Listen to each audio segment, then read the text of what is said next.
Welcome to Credos IAS. Myself Shivam Pandey. स्वागत है आप सभी हमारे प्यारे मित्रों का क्रिडोज आईएएस के यूट्यूब प्लेटफॉर्म पर। उम्मीद करता हूं कि आप सभी लोग, हमारे सभी प्यारे मित्र, बहुत शानदार तरीके से पढ़ाई कर रहे होंगे, जैसा कि यूपी पीसीएस का एग्जाम काफ़ी नज़दीक आ चुका है। लेकिन इस क्रम में आप देखेंगे एक बहुत ही इंपॉर्टेंट अपडेट आया है। ये आप लोगों को जानना बहुत ज़रूरी हो गया है। जैसे कि आपने अभी तक देखा है आपने कि यूपी पीसीएस में बदलाव के क्रम लगातार जारी हैं। अभी आपने देखा आरओ के एग्जाम पैटर्न में एक चेंज देखने को मिला। नोटिफिकेशन 29 अगस्त को आया था, आप लोगों ने देखा ही होगा, बहुत सारे लोगों को पहले से पता होगा। अभी 13 सितंबर को एक नई अधिसूचना जारी की गई है उत्तर प्रदेश सरकार द्वारा। उसके माध्यम से कुछ नए अपडेट सामने आ रहे हैं। इनके विषय में, उनके रिगार्डिंग आज हम लोग बात करेंगे। तो आज की इस चर्चा में, इस डिस्कशन में हम लोग बात करेंगे नए एग्जाम पैटर्न के विषय में। क्या क्या चुनौतियां होने वाली हैं, क्या क्या समस्याएं आने वाली हैं इससे, और इससे हम लोग कैसे निपटेंगे, और इसके लिए क्या एक मेंटल स्ट्रेटजी होनी चाहिए हम लोगों की। इन सभी विषय में आज हम लोग इस क्लास में डिस्कस करेंगे। ठीक है, चलिए। तो यहाँ पे अगर बात करें तो यूपी में बदलाव का क्रम जारी है। योगी सरकार इस समय बहुत ही सख्त मूड में है। किसी भी तरीके से जो पेपर लीकेज की समस्याएं हैं, इसको रोकने के लिए जितने भी कदम उठाए जा सकते हैं योगी सरकार ले रही है। इसी क्रम में आपने देखा कि यूपी आरओ एग्जामिनेशन में एग्जाम पैटर्न में चेंजेस देखने को मिला है। इसके विषय में भी थोड़ी चर्चा करेंगे आज के इस क्लास में। और यूपी पीसीएस में क्या बदलाव हुए हैं, इनके विषय में भी हम लोग आज यहाँ पे देखेंगे। तो आरओ के बाद यूपी पीसीएस 2024 में बड़ी अपडेट आ गई है। किसको मिलेगा इसका बदलाव का लाभ, किसको होगा नुकसान, इन सभी विषयों में चलिए बात कर लेते हैं। तो शुरुआत कर लेते हैं थोड़ा सा बैकग्राउंड में जानते हुए कि यूपी पीसीएस में प्रीलिम्स का एग्जामिनेशन किस तरीके से लिया जाता है। आप लोगों को पहले से पता होगा, लेकिन थोड़ी चर्चा कर लेते हैं इनके विषय में, क्या अभी तक पैटर्न रहा है और क्या चेंजेज होने वाले हैं। तो यूपी पीसीएस 2024 प्रीलिम्स एग्जाम के हम रिगार्डिंग बात करेंगे। प्रीलिम्स एग्जाम, ठीक है। तो अभी तक आपको पता है कि प्रीलिम्स एग्जामिनेशन में दो पेपर पूछे जाते हैं, जिसमें आप देखेंगे जीएस पेपर होता है और सीसेट होता है। जीएस और सीसेट दो पेपर्स होते हैं, आपको पता है। जनरल स्टडीज का पेपर और सीसेट का पेपर होता है। इनके विषय में आपको पता है कि कितने क्वेश्चन पूछे जाते हैं और कितने मार्क्स का होता है। तो इतना थोड़ा सा हम चर्चा कर लेते हैं इसके विषय में। 150 क्वेश्चन इसमें पूछे जाते हैं। 150 क्वेश्चन पूछे जाते हैं और 2 घंटे का समय आपको दिया जाता है। 2 घंटे का समय दिया जाता है। सीसेट में भी आपको पता है, सीसेट में 100 क्वेश्चन पूछे जाते हैं, 200 मार्क्स के। ठीक है, 200 मार्क्स के 100 क्वेश्चन, और यहाँ पे आपको 2 घंटे का समय दिया जाता है। और यहाँ पे भी आपका 200 मार्क्स का क्वेश्चन होता है। ये आई थिंक सबको पता है, ये पैटर्न तो सभी लोग जानते हैं। तो बिग चेंज क्या आया है, ये सभी पैटर्न सेम रहेगा जो अभी तक ये चल रहा है, इसमें चेंज नहीं है। चेंज कहाँ पे आया है इसके विषय में जान ले। देखिए, ये तो 2 घंटे का पेपर है, सीसेट और जीएस का, ये सेम जैसा था वैसा ही रहेगा। प्रीलिम्स एग्जामिनेशन को जो डेट होते थे वो हमेशा क्या होते थे, एक सिंगल डेट पे होता था। पहले क्या होता था, एक सिंगल डेट पे होता था, और पूरे उत्तर प्रदेश में एक ही दिन परीक्षा करा लिए जाते थे। एक ही दिन में परीक्षा 2 पालियों में करा ली जाती थी। लेकिन क्योंकि सरकार पेपर लीक से जो समस्याएं पैदा हुई हैं उससे लेकर सजग हुई है, उसको ध्यान रखते हुए सरकार ने क्या किया है, सरकार ने जो सेंटर्स बनाए गए हैं एग्जामिनेशन के लिए, वो क्या हैं, उनको गवर्नमेंट इंटर कॉलेज में सिर्फ रखा है। प्राइवेट इंटर कॉलेज या प्राइवेट संस्थान को सेंटर नहीं दिया गया है इस बार। इस वजह से एक समस्या पैदा हुई है। समस्या ये है कि गवर्नमेंट इंटर कॉलेज सीमित है, उनकी संख्या कम है। तो जो परीक्षार्थियों की संख्या है जो इस बार आवेदन किए हुए हैं, इनके विषय में थोड़ी जान लें। जो आवेदन किए हुए परीक्षार्थी हैं, यूपी पीसीएस प्रीलिम्स में आवेदन किए हुए जो परीक्षार्थी हैं, परीक्षार्थियों की संख्या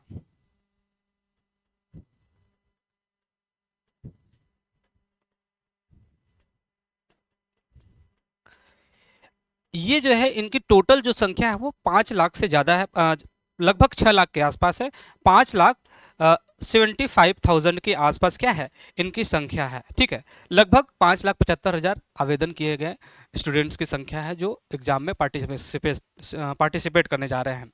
लेकिन एक अधिसूचना यानी दिशा निर्देश उत्तर प्रदेश सरकार का ये है कि जो भी एग्जामिनेशन यूपी में कराया जाए, जिसमें खासकर लोक सेवा आयोग या किसी भी ऐसे अधीनस्थ सेवा आयोग चयन से जो है संबंधित है, जिसमें परीक्षार्थियों की संख्या 4 लाख से ज़्यादा हो, ऐसे परीक्षा में जो सेंटर्स हों या परीक्षा को 2 पालियों में अलग अलग शिफ्ट में कराया जाए। अलग अलग शिफ्ट यानी कि जब संख्या ज़्यादा हो जाए तो एक ही दिन वो परीक्षा न कराया जाए, 2 अलग अलग दिन कराया जाए और अलग अलग शिफ्टों में कराया जाए। तो इसके अनुसार देखेंगे ये जो संख्या है यूपीपीसीएस के परीक्षार्थियों की आवेदन संख्या, ये उसको क्रॉस कर दे रही है, 4 लाख से ज़्यादा है।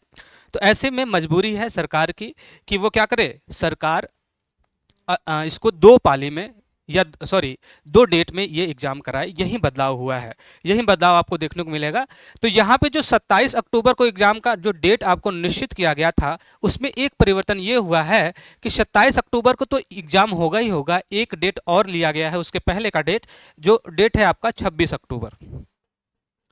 तो 26 अक्टूबर और 27 अक्टूबर 2 दिन होंगे, 2 डेट आपका जो है पीसीएस का एग्जाम होगा। अब इसमें क्या समस्या आएगी, इसमें क्या चेंजेज आएंगे, कौन सी चुनौतियां आने वाली हैं, इसकी वजह से क्या समस्याएं, क्या चेंज हो जाएगा। तो देखिए पेपर तो सेम रहेगा, जीएस और सीसेट जो पैटर्न है उसमें कोई छेड़खानी नहीं की गई है, बस डेट चेंज कर दिया गया है। लेकिन एक चीज़ इसके साथ पैदा हो जाएगी समस्या, क्या समस्या ये हो जाएगी पैदा कि जो जीएस और सीसेट के पेपर हैं, 2 दिन के लिए 2 अलग अलग पेपर बनाने पड़ेंगे। क्या करना पड़ेगा, 2 अलग अलग पेपर बनाने पड़ेंगे। अब 2 अलग अलग पेपर जब बनाए जाएंगे तो आप समझिए कि दोनों पेपर को सेम रख पाना कितना चुनौतीपूर्ण होता है। और अब अपने आप में क्या है, थोड़ा सा नामुमकिन सी प्रक्रिया है, तो उसमें चेंजेस तो रहेंगे ही रहेंगे, समस्याएं तो आएंगी ही आएंगी। यानी कोई पेपर ज़्यादा टफ हो सकता है, कोई पेपर थोड़ा सा नॉर्मल हो सकता है, उसके कंपेयर में कम जो है या कह सकते हैं उससे आसान हो सकता है। ऐसे केस में क्या होगा, कैसे जस्टिस होगा स्टूडेंट्स के साथ, इक्विटेबल जस्टिस कैसे होगा, समान रूप से कैसे अंक प्रदान किया जाएगा, इसके लिए एक प्रक्रिया होती है नॉर्मलाइजेशन की प्रक्रिया। आपको पता ही होगा नॉर्मलाइजेशन की प्रक्रिया।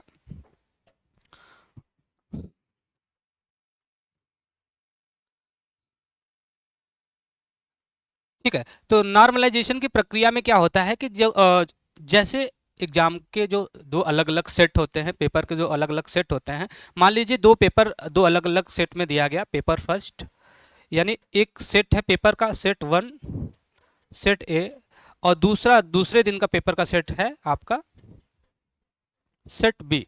ठीक है, तो इन इन दोनों में अगर कोई असमानता है, कोई ज़्यादा पेपर टफ है और कोई मान लीजिए पेपर ए आपका फर्स्ट डे वाला जो पेपर है वो ज़्यादा टफ है, ठीक है, और दूसरे डे वाला जो है आपका क्या हो जाएगा, थोड़ा सिंपल है, कंपेयर रूप से सिंपल है। तो जो टफ वाले पेपर दे रहे होंगे परीक्षार्थी, उनके साथ लक का एक इश्यू आ सकता है, भाग्य का एक कह सकते हैं भाग्य बहुत बड़ा रोल निभाएगा यहाँ पे। किसको टफ पेपर मिल रहा है, किसको सिंपल पेपर मिल रहा है, ये क्या है, एक चुनौती स्टूडेंट्स के सामने पैदा होगी। तो इस केस में क्या होगा, इस केस में आपको करना क्या चाहिए, इस केस में नॉर्मलाइजेशन होता है और उस प्रक्रिया में क्या होता है, मार्क्स थोड़े आगे पीछे होते हैं। तो अगर ये एग्ज़ाम बहुत बड़ा एग्ज़ाम होता है जिसमें 15 से 20 लाख स्टूडेंट्स एग्ज़ाम दे रहे होते, तो बेशक नॉर्मलाइजेशन की जो प्रक्रिया है इसके माध्यम से बहुत ज़्यादा वेरिएशंस नंबर में देखे जा सकते थे। लेकिन मैं आपको थोड़ा निश्चिंत करना चाहूँगा कि मान लेते हैं कि थोड़ा टफ और सिंपल का वेरिएशन देखने को मिला इस एग्जामिनेशन में, तो उस केस में क्या होगा, उस केस में नॉर्मलाइजेशन की प्रक्रिया के माध्यम से अगर थोड़ा बहुत चेंज हुआ तो ज़्यादा नहीं होगा, कुछ मार्क्स के ही होंगे, ज़्यादा से ज़्यादा 5 से 6 मार्क्स, 5 से 6 क्वेश्चन या 4-5 क्वेश्चन का जो आगे पीछे जो आप लोगों का क्या होगा नॉर्मलाइजेशन होगा। उसको उसके लिए आपको क्या करना चाहिए, उसके लिए आपको माइंडसेट प्रिपेयर रखना चाहिए कि अगर नॉर्मलाइजेशन हुआ किसी भी रूप में तो हम बाउंड्री लाइन पे एग्जामिनेशन में न फंसे। अच्छा हाँ, इसके इस पूरी सूचना के एथेंटिफिकेशन के लिए मैं आपको एक बार फिर से ले चलता हूँ, जो डायरेक्ट जो अधिसूचना जारी की गई है दिखाने की कोशिश करूंगा आपको। यहाँ पे देखेंगे ये इसका पूरा प्रारूप है। दिनांक 13 सितंबर 2024 को ये जारी किया गया है, 13 सितंबर 2024 को जारी किया गया है। प्रेषक हैं आपके अशोक कुमार, सचिव उत्तर प्रदेश लोक सेवा आयोग प्रयागराज। इन्होंने समस्त जिला अधिकारी उत्तर प्रदेश को ये सूचित करते हुए बताया है क्या इसका विषय क्या है? सम्मिलित प्रवर अधीनस्थ सेवा प्रारंभिक परीक्षा 2024 के आयोजन हेतु 26 अक्टूबर 2024 के लिए परीक्षा केंद्रों की सहमति पत्र उपलब्ध कराने के संबंध में।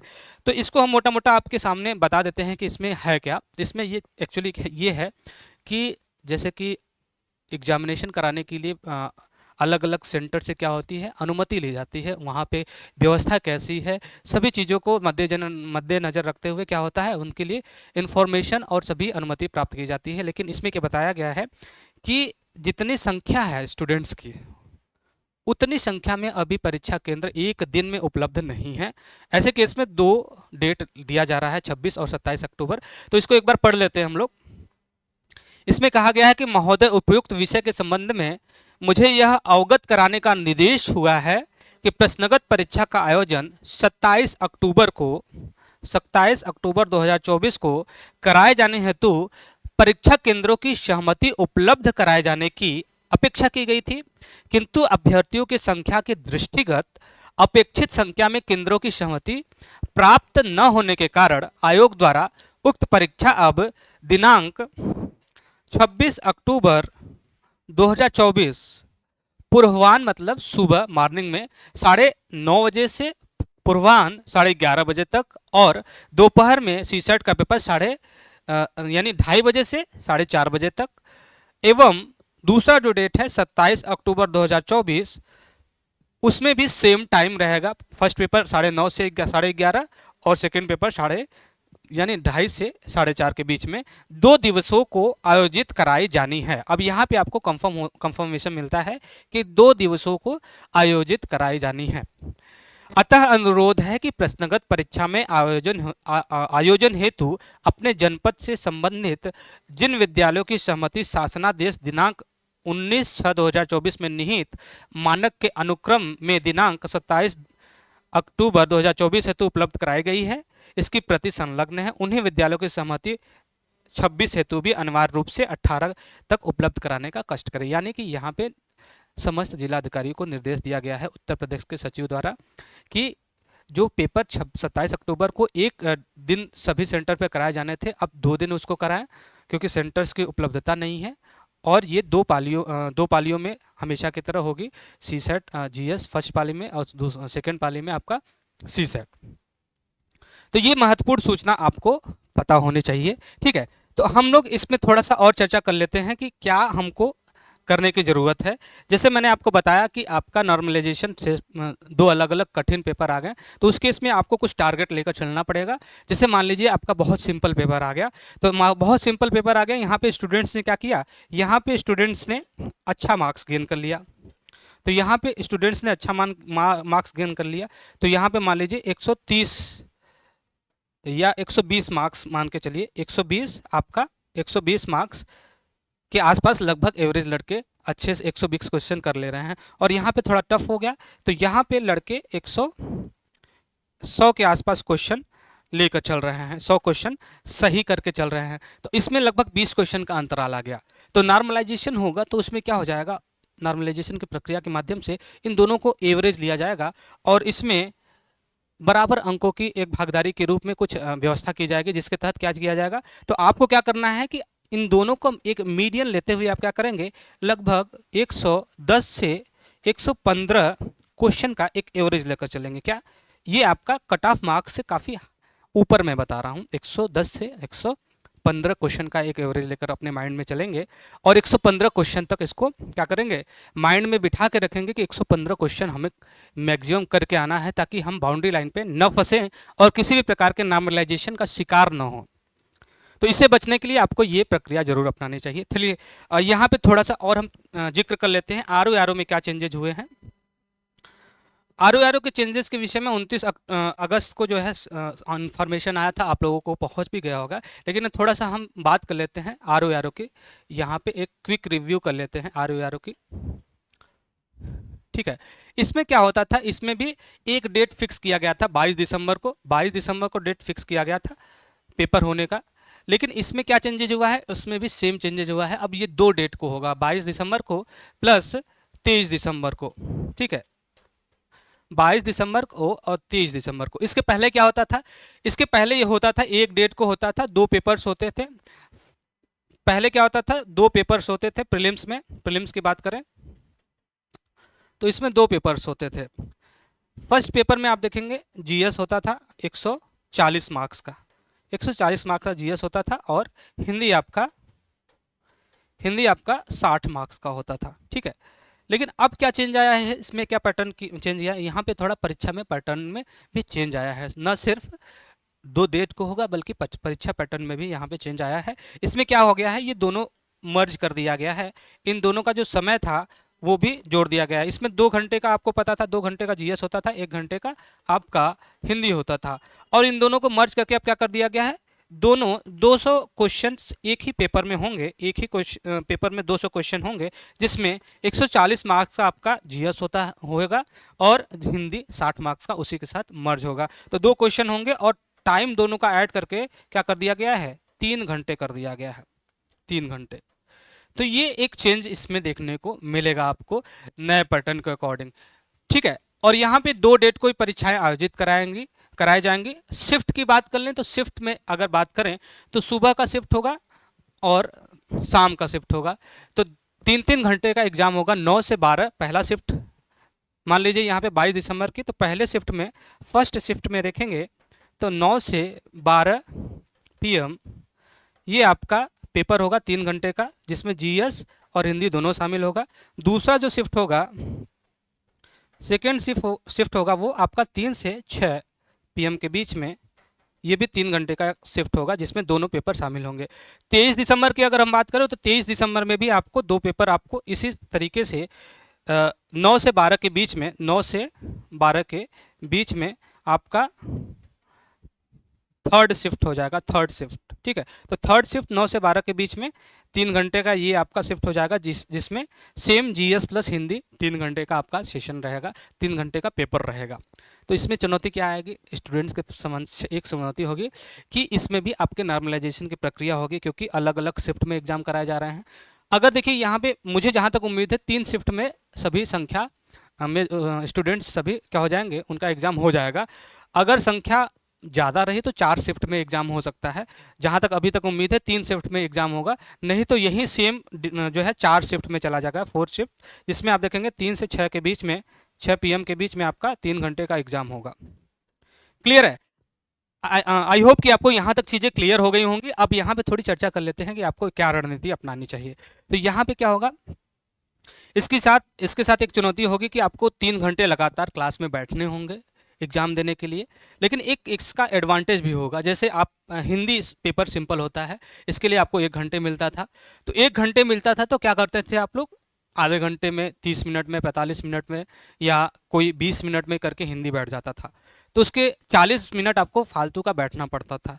उस केस में क्या होता था, बीच में एक घंटे का इंटरवल प्लस 40 मिनट बैठना, 2 घंटे का आपको क्या होता था? वेस्टेज ऑफ टाइम होता था। तो उसका यूटिलाइजेशन आप जीएस के जो 140 क्वेश्चन हैं इसमें कर सकते हैं।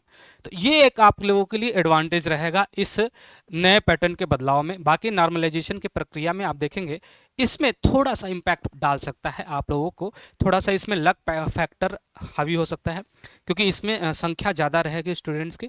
तो संख्या ज़्यादा रहेगी तो नॉर्मलाइजेशन का थोड़ा इम्पैक्ट ज़्यादा पड़ेगा in compare to UP PCS. तो आप लोगों को अपने माइंडसेट को बहुत अच्छे तरीके से प्रिपेयर रखना है दोनों एग्जामिनेशन के लिए। अच्छी बात यह है कि दोनों का पैटर्न सेम हो गया है, तो आपको परेशान होने की ज़रूरत नहीं है। लेकिन हाँ, यूपी पीसीएस के इतिहास में ऐसा पहली बार हो रहा है जब 2 डेट को एग्ज़ाम कराया जा रहा है। हालांकि ये पैटर्न मूल रूप से थोड़ा सा अचंभित करने वाला है और परेशान करने वाला भी है, क्योंकि ऐसे में संपूर्ण न्याय होने की जो प्रक्रिया होती है इसमें थोड़ा क्वेश्चन मार्क लग जाता है। तो जो मूलभूत प्रक्रिया होती है इसमें थोड़ा संदेह पैदा हो जाता है, लोग असंतुष्ट रह जाते हैं नॉर्मलाइजेशन की प्रक्रिया में। बहुत सारे स्टूडेंट्स ऐसा फील करते हैं कि वो उनके साथ इनजस्टिस हुआ है। बट हम क्या है, हम एक सिस्टम के हिस्से हैं, सिस्टम में जैसे चीज़ें होती हैं हमको उसके अकॉर्डिंग अपने आप को ढालना पड़ेगा। हमको हर चुनौती के लिए तैयार होने की ज़रूरत है, जितनी भी चुनौतियां हैं उनको क्रॉस करने के लिए बराबर तैयार होने की ज़रूरत है। अगर इनजस्टिस होता है तो उसके लिए भी हम लोग भविष्य में आपके साथ खड़े रहेंगे, उसके लिए आप लोग निश्चिंत रहें। बाकी इससे रिलेटेड जितनी भी क्लासेस जो चल रही हैं यूपीपीसीएस की, वो आप यूपीपीसीएस, आरओ, इन दोनों से जितने भी संबंधित क्लासेज हैं, आप क्रिडोज आईएएस से जुड़कर इसकी तैयारी अच्छे से कर सकते हैं।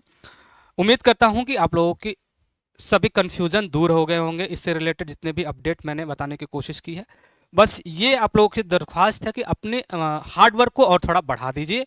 और क्या करना है आपको, आपको एक टारगेट बना के चलना है कि आप मैक्सिमम मार्क कैसे अटेंड कर सकते हैं, इसके विषय में सोचें।